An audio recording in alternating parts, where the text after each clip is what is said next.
लीजिए आप सभी के बीच में कावर कुछ क्षणों बाद कुछ कारण बचे हमारे बीच परम सम्मानीय बड़े भैया गौदास मोंगरे जी इस मंच के माध्यम से आगमन होंगे।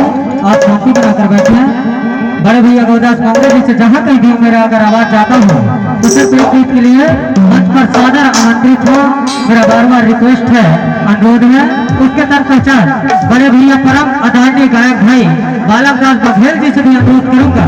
इसके तक पहचान इस कुछ गीतों के लिए आप भी कृपया कर इस मंच के माध्यम से तैयार रहेंगे।